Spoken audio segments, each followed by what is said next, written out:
attention to the figure with long hair and tight clothing. Her name is Alexis Monroe, a 25-year-old black transgender woman who just finished her shift bartending at a nightclub in Midtown Atlanta. She is waiting for someone she's been secretly dating for the past 7 months. Now, pay attention to the man in the dark hoodie. His name is Jamar JJ Collins. He is a 27-year-old wannabe gangster from the West Side who talks big about money he doesn't have and respect he hasn't earned. Within 30 minutes, Alexis's phone would be turned off forever. This was not a lover's meeting. It was a murder, and she or he was about to become his own last witness. Welcome to Last Witness. Subscribe and hit the bell icon for more haunting crime stories that expose how modern technology connects us to both opportunity and danger. At 6:47 a.m. on March 8th, a maintenance worker at the Riverside Gardens apartment complex discovered Alexis Monroe's body in a dumpster enclosure behind Building C. She had been beaten and strangled. Her identification was found in her purse several feet away, along with a broken cell phone with a cracked screen that would later reveal the digital breadcrumbs of a relationship conducted entirely in shadows. The Atlanta Police Department responded within minutes, securing the scene and beginning what would become one of the most complex and emotionally charged murder investigations the city had seen that year. To the responding officers, the initial evidence suggested a violent altercation, possibly a robbery gone wrong, or a crime of passion between lovers. But as detectives began pulling at the threads of Alexis's life and the secrets she had been forced to keep for months, they would uncover a story far more disturbing than any of them had anticipated. A calculated killing motivated by shame, paranoia, toxic masculinity, and the desperate need of one man to protect an image that was already built on lies. Alexis Monroe had transitioned 5 years earlier at age 20 with the full support of her mother, Regina Monroe, and her younger sister, Jasmine. The transition had not been easy. She had faced discrimination, violence, and rejection from extended family members who refused to accept her. But Alexis had persevered with a strength that inspired everyone who knew her. She worked as a bartender at Oasis Lounge, a popular nightclub in Midtown Atlanta, where she was beloved by regulars, co-workers, and the drag performers who headlined weekend shows. Her manager, Carlos Rivera, would later tell investigators that Alexis was one of the most reliable employees he had ever had, someone who showed up on time, worked her shifts with professionalism and grace, and always looked out for others. Her Instagram page, which had over 3,000 followers under the handle @LexiLivesLoud, was a testament to her confidence and authenticity, filled with photos of her elaborate makeup artistry, her performances at local drag shows where she served as a backup dancer, and the tight-knit community of LGBTQ+ friends she had built around her like a protective shield against a hostile world. Friends described Alexis as kind, funny, fiercely independent, generous with her time and advice, and unapologetically herself in a world that often punished people like her simply for existing and refusing to hide. She was not someone who sought conflict or drama. She avoided confrontation when possible. She wanted what most people want: love, acceptance, a sense of safety, a place to call home, and the freedom to live authentically without fear of violence or rejection. For the past 7 months, she had been in a relationship with Jamar JJ Collins, a 27-year-old black man from the West Side who had swept into her life with promises, attention, late-night phone calls, and a charm that masks something far more dangerous brewing beneath the surface. But from the very beginning, their relationship existed entirely in the shadows, conducted in secrecy, ruled by JJ's paranoia, and defined by rules that Alexis had to follow if she wanted to keep him in her life. Jamar JJ Collins was a man consumed by his reputation on the streets, where he spent most of his time hustling and fronting. In the neighborhood where he operated, in the circles where he moved, image was everything. Being perceived as weak, soft, feminine, or anything other than aggressively hyper-masculine could cost you respect, money, opportunities, street credibility, and, in some cases, your life or your freedom. JJ had no steady job, no legitimate income, no car registered in his name, and no permanent address that anyone could pin down for more than a few weeks at a time. But he talked as if he ran the entire west side of Atlanta. He couch-surfed between women's apartments, convincing them to let him stay for a week or two before wearing out his welcome and moving on to the next one. He ran small-time scams, selling counterfeit designer goods out of the trunk of borrowed cars, flipping stolen electronics through Facebook Marketplace, and occasionally serving as a low-level courier for drug dealers who needed someone expendable to make runs across state lines. He constantly projected an image of toughness, fearlessness, and street credibility that masked deep insecurity, fear of irrelevance, and terror of being seen as anything other than what he pretended to be.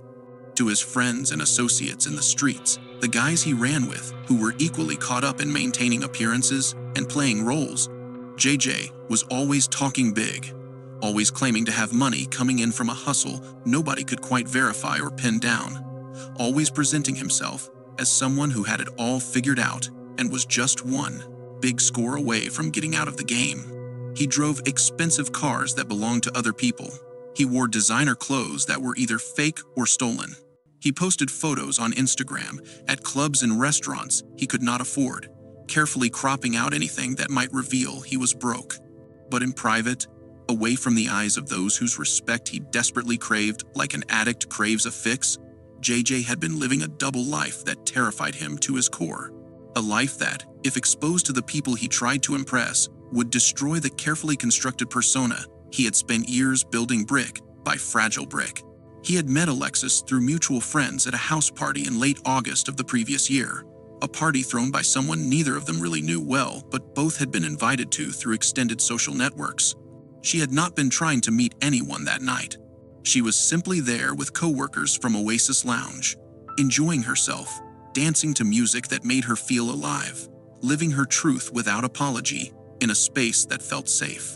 JJ had approached her near the kitchen where she was refilling her drink, and they had talked for hours about music, their favorite Atlanta rappers, life struggles, dreams deferred, and the weight of expectations placed on them by families and communities.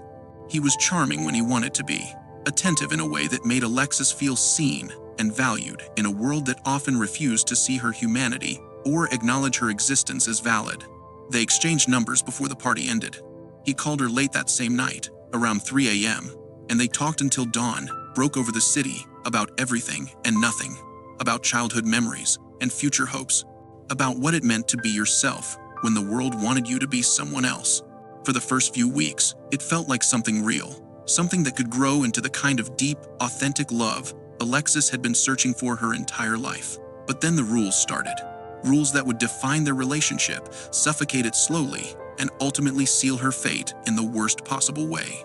JJ would only see Alexis late at night, always after midnight, always at her apartment in a building where he knew no one who might recognize him. Never in public spaces where he might be seen by people from his neighborhood or social circles. He never posted photos of them together on social media. He never introduced her to his friends or the women whose couches he crashed on. He never mentioned her name in conversations. He made her promise, repeatedly and insistently, with increasing paranoia, not to tell anyone they were dating, not to post anything that might hint at their relationship, not to even like his Instagram posts, in case people looked at who was engaging with his content.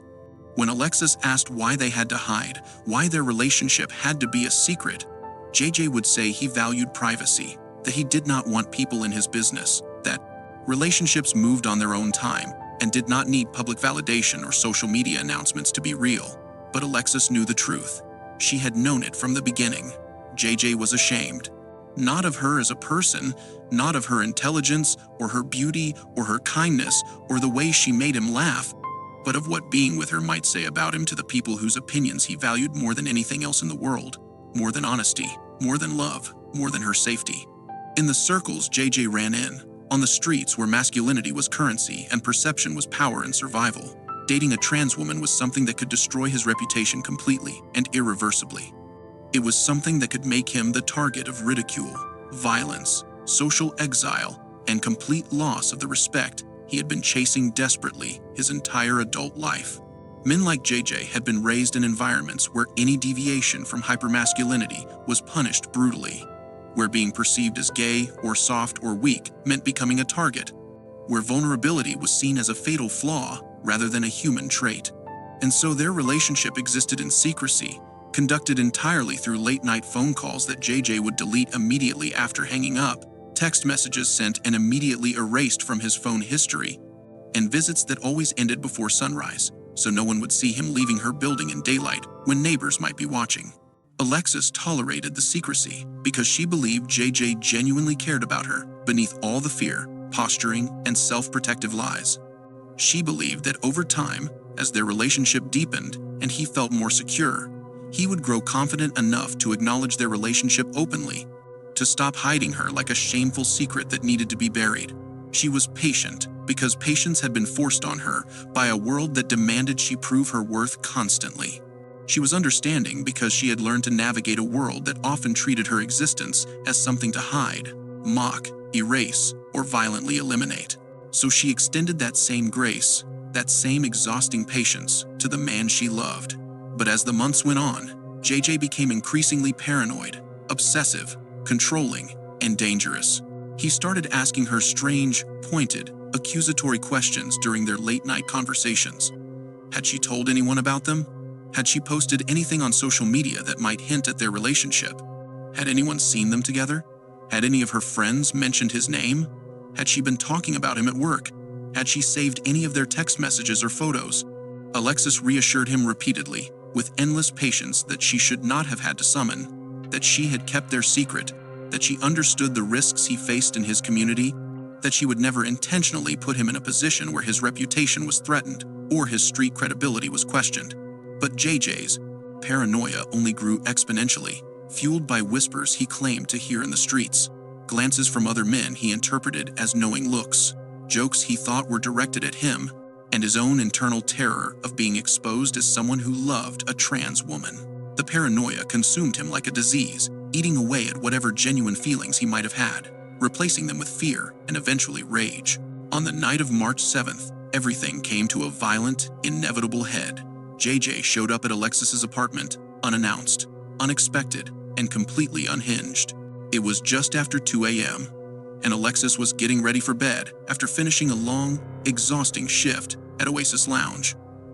Her feet hurt from standing in heels for 8 hours. Her makeup was half removed, mascara smudged under her eyes. She was exhausted physically and emotionally. When she opened the door, expecting a food delivery she had ordered, JJ pushed past her without greeting her, without explanation, pacing her small living room like a caged animal, ready to attack anything that moved. "Someone saw us," he said, his voice tight with panic and barely controlled rage that made the air in the room feel dangerous.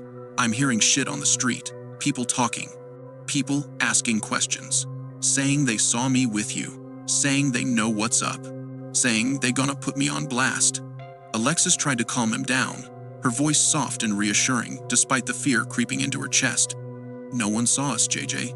I haven't told anyone. I promised you I wouldn't. You're just being paranoid. Nobody knows." But JJ was not listening. He was spiraling, consumed by the fear that his carefully constructed image was about to crumble completely, that the streets would know his secret, that he would become a target for violence and ridicule, that everything he had built, fake as it was, would collapse and leave him with nothing. They argued, voices rising, accusations flying. Alexis, hurt and exhausted from months of being hidden away like something shameful, finally told him what she should have said months earlier. If he was so ashamed of her, if loving her was such a threat to his reputation and his standing in a community that did not actually care about him, then maybe they should not be together at all. JJ's response was ice cold, delivered with venom. "You don't understand what this would do to me. You don't understand what niggas would say. You don't understand what that shit means out here. That's the kind of thing that gets you killed, or worse, you lose everything. Your respect, your name, everything you worked for. I ain't gay. I'm not." Alexis, her voice rising now with frustration, pain, and years of accumulated hurt from a world that refused to see her as fully human, told him that she understood perfectly. She understood that he cared more about what strangers thought, what men who did not love him or know him thought, than he cared about her safety, her dignity, or the relationship they had built over 7 months of secrecy and shame. She told him to leave, to get out of her apartment, to never come back. But JJ refused. He accused her of lying, of secretly wanting to expose him and ruin his reputation, of planning to post something on Instagram or tell one of her friends, who would then spread it across the entire city like wildfire. The argument escalated rapidly beyond words. JJ grabbed Alexis's arm hard enough to leave fingerprint bruises that would later be documented by the medical examiner. She pulled away violently. He pushed her with both hands, She stumbled backward into the coffee table, knocking over a lamp that shattered on the hardwood floor.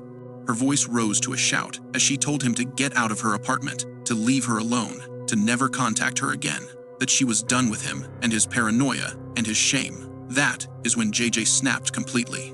He grabbed Alexis by the throat with both hands and shoved her against the wall with a force that left no room for misunderstanding or misinterpretation. This was not an argument anymore. This was not a fight between lovers. This was violence with intent to kill.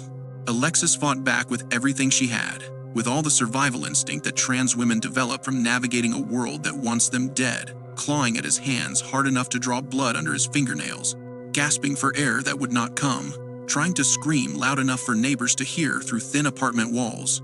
But JJ was stronger, fueled by rage and fear and shame that had been building for months, and his hands tightened around her throat like a vice until she stopped moving, stopped fighting, stopped breathing. Within minutes that felt like hours, Alexis collapsed to the floor like a discarded piece of trash. JJ stood over her, breathing hard, his mind racing through options and consequences and cover stories. He did not check to see if she was alive. He did not call for help. He did not feel remorse in that moment. He only thought about one thing: covering his tracks and protecting the image he had just murdered someone to preserve. JJ dragged Alexis's lifeless body through her apartment, leaving drag marks on the hardwood floor that forensic teams would later document, and carried her to his car, which was parked in the back lot of the complex, where fewer streetlights meant fewer eyes and less visibility. The security camera near the main entrance had captured their earlier argument when they were standing outside before going into her apartment, but JJ did not know that yet. He thought he had been careful, that arriving after midnight meant no one would notice, that the darkness would protect him. He wrapped Alexis's body in a blanket he found in her closet and placed her in the trunk of his beat-up Honda Accord that belonged to one of the women he was staying with. Then he drove with no clear plan except disposal. He drove for nearly an hour through empty Atlanta streets, looking for a place to get rid of the body where it would not be found quickly, where no cameras would see him, where no witnesses would remember his face or his car. He settled on the dumpster enclosure behind a different apartment complex on the other side of the city in Decatur, a place he thought was blind to technology, isolated and forgettable, where homeless people rummaged and nobody asked questions. But JJ had made mistakes, critical, fatal, stupid mistakes that someone who watched crime shows should have known to avoid. And those mistakes would unravel his entire plan within 48 hours, leading investigators directly to him with evidence he could not explain away.